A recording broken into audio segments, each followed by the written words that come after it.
महायुद्ध किसी महाशक्ति का पैमाना हो सकता है? क्या बारूदी जंग से किसी मुल्क का भला हो सकता है? 2022 की विदाई और न्यू ईयर के वेलकम के लिए तैयार हो रहा है पूरा वर्ल्ड। यही सवाल पूछ रहा है क्योंकि करीब 10 महीने से रूस और यूक्रेन के बीच में जो जंग चल रही है वो कहीं से भी खत्म होती नजर नहीं आती। वो अंतहीन है, विनाश नॉन स्टॉप है। बीते वक्त के साथ परमाणु हमले का डर भी अब और भी ज्यादा बड़ा होता जा रहा है। इन्हीं टफ सिचुएशन में टाइम्स नाउ अब भारत वहां पर पहुंचा। हमारे साथी विद्यानाथ झा वॉर जोन में मौजूद हैं। मिसाइल के धमाके, फाइटर जेट की गर्जना के बीच में जाबाज रिपोर्टिंग कर रहे हैं। देखिए उनकी एक्सक्लूसिव रिपोर्ट।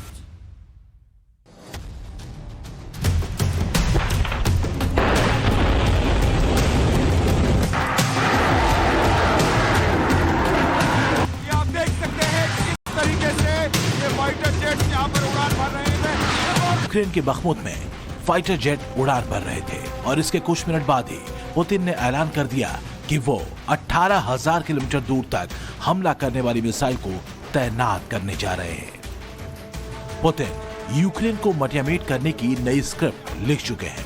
इससे डरी ज़ेलेंस्की की सेना फाइटर जेट उड़ा रही है।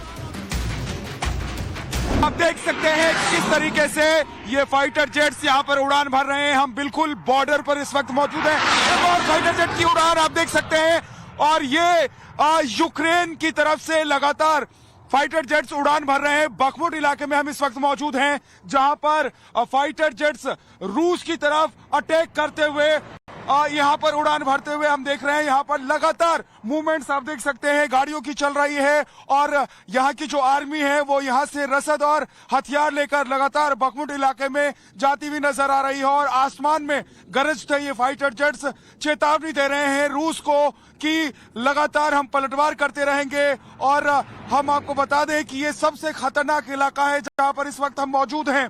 दरअसल इसी इलाके में रूस और यूक्रेन के बीच सबसे भयंकर जंग चल रही है। यहाँ पर हजारों रूस और यूक्रेन के सैनिक मारे जा चुके हैं। बखमुट को ज़ेलेंस्की ने कहा कि ये वही इलाका है जिसे रूस ने तब्दील कर दिया है पूरी तरीके से खंडर में। और अब हम यहाँ से आपको सीधी तस्वीर दिखा रहे हैं। यहाँ से हम आपको ग्राउंड जीरो से रिपोर्ट दिखा रहे हैं। 16 दिसंबर हो या फिर 20 दिसंबर, ऐसा कोई दिन नहीं जाता जब बखमुत में ड्रोन अटैक ना हो रहा हो। मगर इन खतरों के बाद भी टाइम्स नाउ नवभारत संवाददाता विद्यानाथ झा और योगेश भारद्वाज डटे हुए हैं। ये रिपोर्टिंग इसलिए भी चुनौती भरी है क्योंकि बखमुत में आज तक किसी भी न्यूज चैनल का कैमरा नहीं पहुंचा था।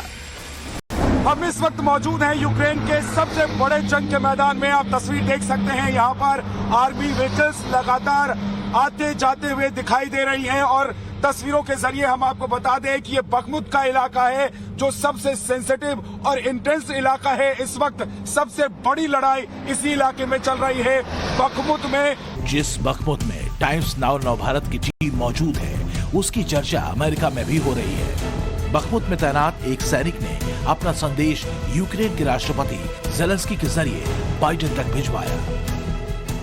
यूक्रेन में बखमुत इस वक्त सबसे इंटेंस वॉर जोन है और हम वहीं पर मौजूद हैं। मैं आपको एक बोर्ड दिखाने जा रहा हूं। देखिए, ये 2 कलर का जो बोर्ड है, जो 2 रंगों में रंगा हुआ बोर्ड है, ये यूक्रेन का बोर्ड है। और बखमुत इलाके में ज़ेलेंस्की जब पहुंचे तो उन्होंने इसी तरह की तस्वीरें दिखाकर बताया, पूरी दुनिया को दिखाने की कोशिश की कि अभी बखमुत के कुछ हिस्से पर यूक्रेन का भी कब्जा है। हालांकि रूस का कहना है कि बखमुत पर पूरी तरीके से रूस ने कब्जा कर लिया है। आपको बता दूं कि यही वो इलाका है, जरा दिखाइए इधर, यही वो इलाका है जहां पर रूस की आर्मी ने ड्रोन से ढूंढ कर यूक्रेन की सेना पर अटैक किया। जब वो छुपने लग गए, जब उन्हें भागने का मौका नहीं मिल रहा था, तब रूसी आर्मी के ड्रोन्स उन्हें ढूंढ कर मार रहे थे। हालांकि यूक्रेन की सेना की तरफ से कहा गया था कि वो इंतजार कर रहे थे कि उनके देश की तरफ से, यानी सेना प्रमुख की तरफ से उनके पास जैसा आदेश आएगा वो वैसा करेंगे। लेकिन इसी बखमुत में एक वक्त ऐसा भी आया जब यूक्रेन की जो आर्मी है उसको अपनी जान बचाकर भागने की कोशिश करनी पड़ी। हालांकि लगातार हम तस्वीरें आपको दिखा रहे हैं। जिस वक्त विद्यानाथ झा बखमुत का भयावह मंजर बता रहे थे, ठीक उसी वक्त यूक्रेनी सैनिक रूस पर ड्रोन से हमला करने को तैयार थे। पुतिन के खूंखार वैगनर ग्रुप के लड़ाके भी इसी बखमुत में ही मौजूद हैं, जिन्होंने विद्याराज झा और योगेश भारद्वाज से कुछ ही दूरी पर ऊंचाई वाले इलाके में पोजीशन ले रखी है।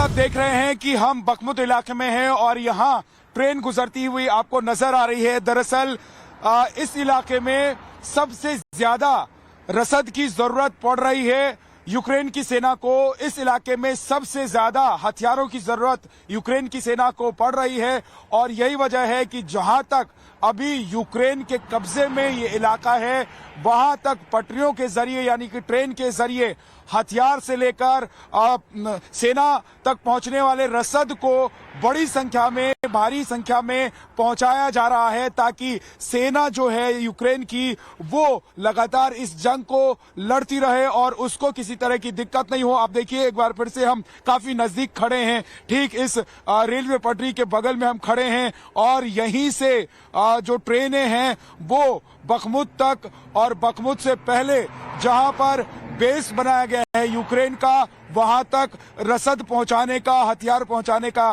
काम ये ट्रेन कर रही हैं और इसी के जरिए एक तरीके से जो पूरा सप्लाई चेन है उसको बरकरार रखा गया है, क्योंकि यूक्रेन को पता है कि अगर ये सप्लाई चेन कट जाए तो फिर बखमुत में मौजूद यूक्रेनी सैनिक कुछ ही दिन में, कुछ ही वक्त में दम तोड़ सकते हैं, क्योंकि लगातार रूस की तरफ से उन पर जिस तरीके से अटैक किया जा रहा है, जिस तरीके से हमला किया जा रहा है ड्रोन से, जैसे कि उनको ढूंढ कर मारा जा रहा है, उससे आने वाले दिनों में यहां यूक्रेन कमजोर पड़ सकता है। इसीलिए हर वो व्यवस्था की जा रही है जिससे इस इलाके में युद्ध के सबसे बड़े मोर्चे बखमुत में यूक्रेनी आर्मी लड़ती रहे और रूस की सेना को जवाब देती रहे।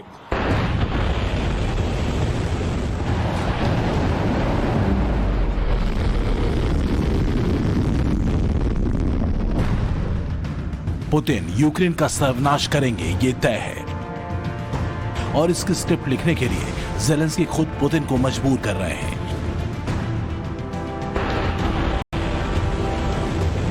इस हथियार को पुतिन अपने भरोसेमंद न्यूक्लियर वेपन में गिनते हैं। इसका नाम है सरमट RS-28। इसे दुनिया शैतान 2 के नाम से भी जानती है।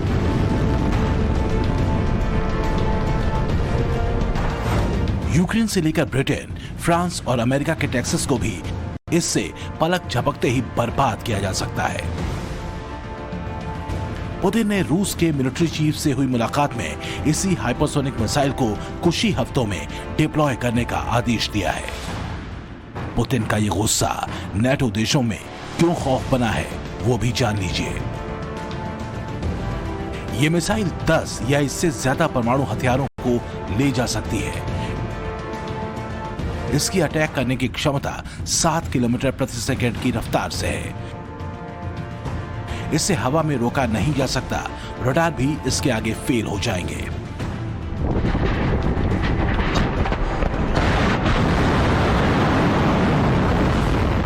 रूस का दावा है कि इसकी विध्वंसक क्षमता इतनी है कि हिरोशिमा नागासाकी पर जो परमाणु बम गिराए गए थे वो खिलौना साबित होंगे।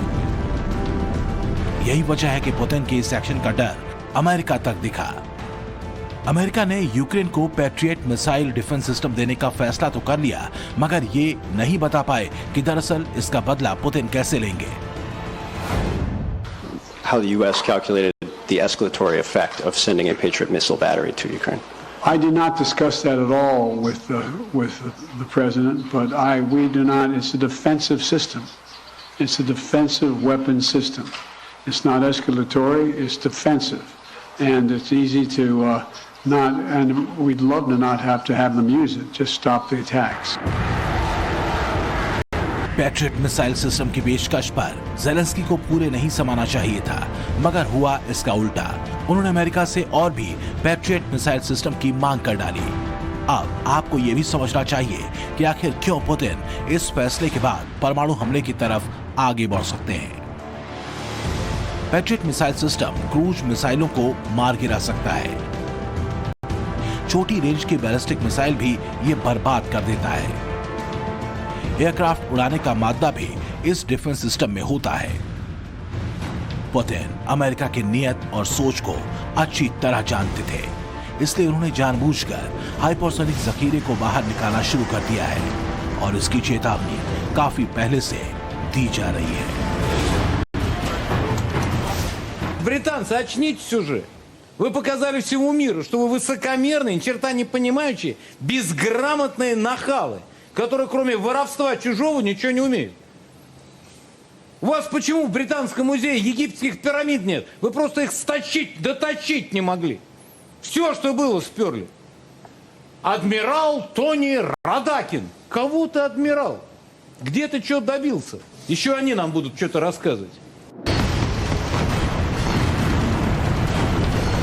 पुतिन फाइनल मोड में है। वो परमाणु हमले को लेकर सिर्फ बयान नहीं दे रहे, बल्कि उसकी तैयारी भी कर चुके हैं। इसलिए रूस ने बाल्टिक सी में परमाणु बेड़े को तैयार कर दिया है।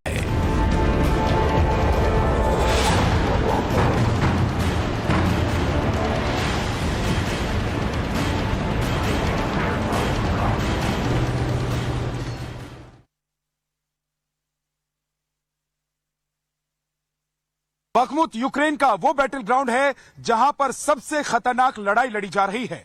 यहां एक भी इमारत, एक भी जगह ऐसी नहीं है जहां पर बम और मिसाइलों के निशान नहीं मिलते हैं। पूरा इलाका खंडर हो चुका है। तो आज इस खास पेशकश में बखमुत से इतना ही। मुझे विद्यानाथ झा और मेरे सहयोगी योगेश भारद्वाज को इजाजत दीजिए, लेकिन युद्ध की तमाम खबरें और तस्वीर हम आप तक यूं ही पहुंचाते रहेंगे। आप देखते रहिए टाइम्स नाउ नवभारत। अब खबरों में आगे बढ़ते हैं, बात कर देते हैं हाड़ कपाने वाली ठंड की। जी हां, आपने देखा कि रूस यूक्रेन के सैनिकों का जोश हाई है इस हाड़ कपा देने वाली ठंड में भी। लेकिन भारत में राहुल गांधी की टी शर्ट ने सियासी पारे को ऊपर चढ़ा दिया है। करीब 4 डिग्री का पारा पहुंच चुका है। दिल्ली की सर्दी की अगर बात करें, राहुल की हाफ बाजू वाली टी शर्ट इस सर्दी में चर्चा में है। लोग ये जानना चाह रहे हैं कि आखिर वजह क्या है कि राहुल गांधी को ठंड ही नहीं लग रही। दिखाते हैं आपको एक रिपोर्ट।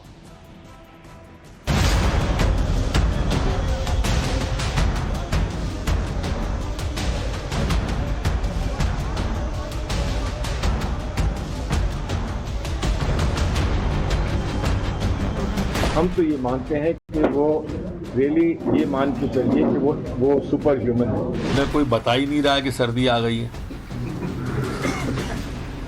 कोई उन्हें बता दे। वो थिक स्किन्ड है। अपनी तपस्या पूरी कर रहे हैं। राहुल कथा का यह दिल्ली अध्याय है जहां कांग्रेसी भरभरा कर टूटे जा रहे हैं, ये साबित करने में कि उनके नेता राहुल कोई सामान्य इंसान नहीं बल्कि काल पुरुष हैं। और कांग्रेस का ये काल पुरुष भारत की राजनीति की धुरी को बदलने का संकल्प लिए दिल्ली की प्रचंड सर्दी में धवल टी शर्ट पहने आया नहीं है, बल्कि अवतरित हुआ है। सुनिए लफ्ज ब लफ्ज कांग्रेस के सीनियर नेता सलमान खुर्शीद को। रफ्तार से चलते हैं, जितने दिन से वो चले हैं, जिस तरह से हमको उनके पीछे पीछे साथ साथ चलना पड़ रहा है, तो हम तो ये मानते हैं कि वो रियली ये मान के चलिए कि वो सुपर ह्यूमन है। हम इतने जैकेट कोट पहने हुए हैं, वो टी शर्ट में निकलते हैं। बताइए, हम ठुठुर रहे हैं ठंड में, वो टी शर्ट पहने निकल रहे हैं। एक योगी जैसी, जब उन्होंने कही दिया मैं तपस्या में हूँ, तो वो तपस्या कर रहे हैं। तो महंगाई, बेरोजगारी, करप्शन, नफरती एजेंडा, भारत जोड़ो, विकास वगैरह वगैरह का सारा एजेंडा शनिवार को दिल्ली में घुसते ही आटिका कांग्रेस नेताओं के चमत्कारी एजेंडे पर, जिसमें भांति भांति की संज्ञाओं से नाप दिया गया राहुल के किरदार को। किसी ने दिल्ली की हाड़ कपाऊ ठंड में टी शर्ट पहने राहुल गांधी को तपस्वी कहा, किसी ने कहा योगी, कोई राहुल को सुपर ह्यूमन साबित करने पर तुला, तो किसी ने एक हाथ और आगे बढ़कर राहुल गांधी को भगवान राम की संज्ञा दी। हमारी जो यात्राएं हुई हैं, 6 यात्राएं हुई हैं, उसका लक्ष्य एक तो हम तैयारी करें इनकी यात्रा की, दूसरा अभी क्योंकि वो नहीं आ रहे हैं तो उनके नाम पर ऐसा है, आप तो जानते हैं भगवान राम की खड़ाव बहुत दूर तक जाती है, तो कभी कभी खड़ाव लेकर भी चलना पड़ता है। हमेशा हमेशा भगवान राम नहीं पहुंच पाते हैं तो खड़ाव लेकर चलना पड़ता है। तो भरत उनकी खड़ाव लेके चलते हैं, तो खड़ाव लेकर हम उत्तर प्रदेश में चले हैं। उत्तर प्रदेश में खड़ाव पहुंच गई है तो राम जी भी पहुंचेंगे, ये हमारा विश्वास है। कुर्सी जी, नर की तुलना नारायण से करना ये कोई भी अच्छा नहीं मानेगा, कोई भी उचित नहीं मानेगा। चाटुकारिता की पराकाष्ठा है, लेकिन इस चाटुकारिता से आप दूसरों को आहत कर रहे हैं। कन्याकुमारी से दिल्ली पहुंचते ही कांग्रेस का एजेंडा ये हो गया कि राहुल गांधी को ठंड क्यों नहीं लगती। इसलिए नहीं लगती क्योंकि वो महापुरुष हैं। कांग्रेसियों ने भर भर कर ट्वीट किए। सुप्रिया सुनेत ने कहा, 6 डिग्री में कोई सिर्फ टी शर्ट पहने कैसे रह सकता है। इस कदर का आत्मनियंत्रण, आत्मबल तो तपस्वियों का ही होता है। कहा बात मोदी को घेरने के लिए मुद्दों की बौछार की थी, लेकिन दिल्ली की ठंडी हवा में चमत्कार पराठी की। दिल्ली की सर्दी में सिर्फ टी शर्ट पहने राहुल गांधी को देखकर पप्पू यादव ने ट्वीट किया, लिखा, सच में राहुल तपस्या कर रहे हैं, इस ठंड में नंगे पांव सिर्फ टी शर्ट। भाजपा के नेता कह रहे थे राहुल जी क्रिसमस की छुट्टी मनाने विदेश जा रहे हैं, लेकिन आज कड़ाके की सर्दी में जब भारतीय जनता पार्टी के मंत्री, बददिमाग प्रवक्ता और नेता कंबल ओढ़कर भारत को तोड़ने में लगे थे, तो राहुल जी महात्मा गांधी की समाधि पर, नेहरू जी की समाधि पर, इंदिरा जी की समाधि पर, राजीव जी की समाधि पर, चौधरी चरण सिंह की समाधि पर और अटल जी की समाधि पर नमन कर कर अपनी तपस्या पूरी कर रहे थे। यकीनन लोकतंत्र में राजनीति तपस्या मांगती है, खासकर तब जब पूरा करियर, पूरा राजपाट, पूरी राजनीति दांव पर लगी हो। जब 70 साल तक देश की कमान संभालने वाली मुख्य धारा की पार्टी हाशिए पर चली गई हो। कल तक कड़कड़ाती ठंड में जैकेट में क्लीन शेव दिखने वाले राहुल गांधी अब बियर्ड के साथ महज टी शर्ट पहने नजर आते हैं और कांग्रेसी इससे अभिभूत हो जाते हैं। राहुल खुद अपनी टी शर्ट वाली तपस्या का रहस्य उद्घाटन करते हैं। प्रेस वाले ने मुझे पूछा, क्या आपको ठंड नहीं लगती? और मैंने सोचा ये मुझसे पूछ रहे हैं, हिंदुस्तान के किसान से क्यों नहीं पूछते, ये हिंदुस्तान के मजदूर से क्यों नहीं पूछते, ये हिंदुस्तान के गरीब बच्चों से क्यों नहीं पूछते। टी शर्ट पहनने पर दी गई अपनी सफाई में गरीब किसान, मजदूर और गरीब बच्चों का जिक्र राहुल गांधी करते हैं। लेकिन इसके बरक्स एक तथ्य और भी है जिसका दावा बीजेपी करती रही है, वो ये कि राहुल गांधी खास ब्रांड की टी शर्ट पहनते हैं जिसकी शुरुआती कीमत ही 40,000 रुपए है और ये दुनिया का सबसे महंगा ब्रांड है। भारत तोड़ तो रहे हैं, लेकिन भारत जोड़ने का कहीं पर भी उनका काम नहीं। फिलहाल तो वैसे भारत जुड़ा हुआ है, वो गलत यात्रा ही गलत चल रही, तो उनको कवरेज नहीं मिल रही, तो सोचा है कि टी शर्ट में घूम ले, इस बहाने कम से कम मीडिया उनको देख तो रही है। हम लोगों के जो हमारे भारत में एक रिवाज है, माना जाता है कि जब कोई नशा इत्यादि में रहता है तो ही उसे ठंड नहीं लगता है, वरना तो अगर कोई प्राकृतिक रूप से इंसान बना है तो उसको ठंडी में ठंडी और गर्मी में गर्मी लगना तो जायज़ है। नॉर्मल तौर पे कोई भी कितना भी शारीरिक रूप से बलवान हो, उसको ठंड का हम जाते हैं उसका असर नहीं पड़ता है। नहीं, ऐसा कोई वो एडवांटेज नहीं मिलता जिम जाने का। हर व्यक्ति को ठंड और सर्द शरीर के हिसाब से लगता है। विपक्ष कहता है कि राहुल गांधी दरअसल परिवार की राजनीतिक विरासत बचाने निकले हैं। पीएम मोदी के कल्ट को काउंटर करने के लिए राहुल के नए राजनीतिक कल्ट कांग्रेसी गढ़ रहे हैं। कांग्रेस ये तथ्य गढ़ने में लगी है कि मोदी तपस्या कर चुके हैं, राहुल तपस्या कर रहे हैं। मोदी की जनता में अपील दमदार है तो राहुल गांधी के साथ भी जनता का प्यार बेशुमार है। मोदी आस्थावान और धार्मिक हैं तो राहुल भी धार्मिक और दार्शनिक हो चुके हैं। मोदी विदेश नीति की बेहतरीन समझ रखते हैं तो राहुल भी पाकिस्तान, चीन के डर को समझाते हैं। लब्बो लुबाब ये है कि कांग्रेस अब तर्क और तथ्य से आगे एक चमत्कारिक किरदार गढ़ने में लगी है जो 2024 में उसके लिए कोई बड़ा चमत्कार कर दे। लेकिन राहुल और मोदी की राजनीति में एक बड़ा अंतर है। पीएम मोदी की राजनीति का सूत्र बदलते मौसम को इग्नोर करना नहीं, बल्कि बदलते मौसम के अनुरूप खुद को तैयार करने का है। ब्यूरो रिपोर्ट, टाइम्स नाउ, नव भारत।